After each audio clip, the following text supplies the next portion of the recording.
गांव में रामू नाम का एक गरीब किसान रहता था। उसके पास एक छोटा सा घर और खेती के लिए थोड़ी सी जमीन थी।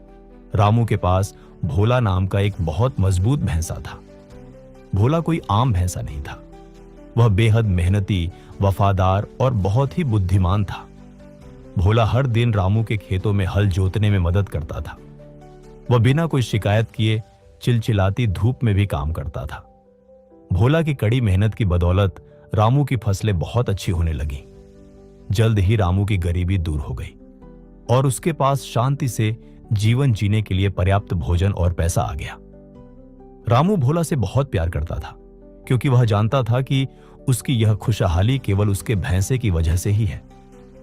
जैसे जैसे साल बीतते गए, भोला बूढ़ा होने लगा। एक दिन खेत में काम करते समय वह थक गया और आराम करने के लिए बैठ गया।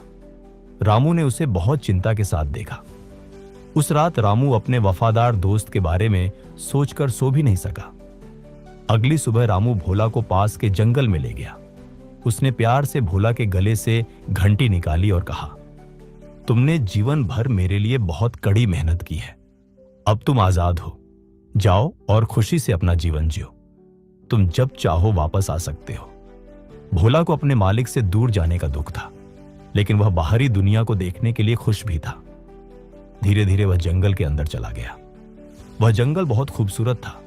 वहां ऊंचे पेड़, ठंडी जलधाराएं और ताजी हरी घास थी। भोला ने अपने इस नए जीवन का खूब आनंद लिया। वह अपनी मर्जी से खाता और शांति से आराम करता था। एक शाम भोला को एक तालाब के पास एक बड़ी गुफा मिली। यह उसे सोने के लिए एक सुरक्षित जगह लगी। यह जाने बिना कि वह गुफा असल में किसकी है, भोला ने वहीं रुकने का फैसला किया। लेकिन वह गुफा एक शेर की थी। पास ही एक चालाक लोमड़ी कई दिनों से भोला पर नजर रखे हुए थी। लोमड़ी उस भैंसे का शिकार करवाकर शेर से दोस्ती करना चाहती थी। इसलिए वह शेर के पास गई और बोली, तुम्हारी गुफा में एक बड़ा भैंसा सो रहा है। अगर तुम उस पर हमला करो तो तुम्हें एक बेहतरीन दावत मिल जाएगी। यह सुनकर शेर को गुस्सा आ गया और उसने तुरंत अपनी गुफा में जाने का फैसला किया। गुफा के अंदर भोला ने भारी कदमों की आहट सुनी। उसने चुपचाप बाहर देखा तो एक शेर को पास आते देखा।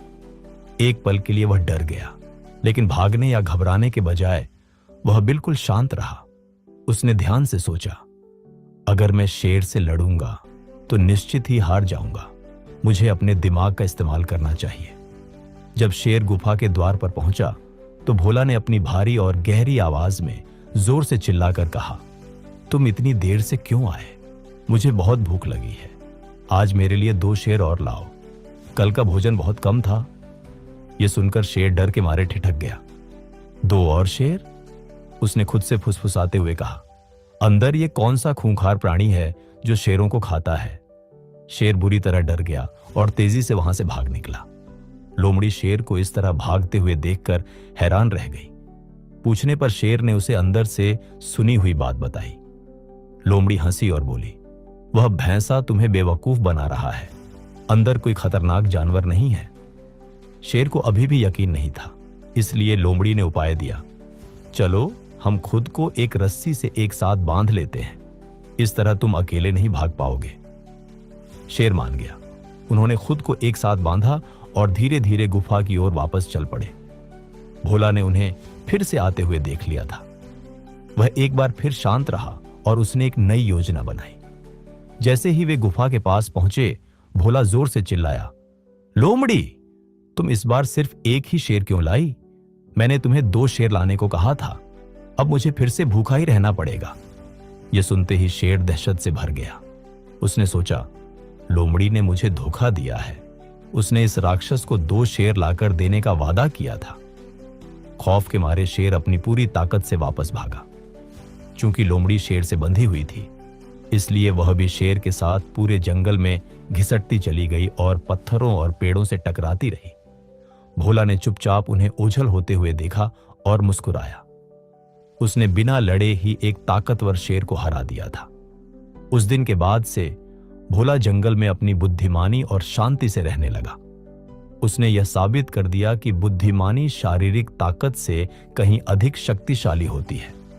दोस्तों, इस कहानी से हमें यह सीख मिलती है कि कठिन समय में एक शांत मन और चतुर सोच शारीरिक ताकत से कहीं अधिक शक्तिशाली होती है।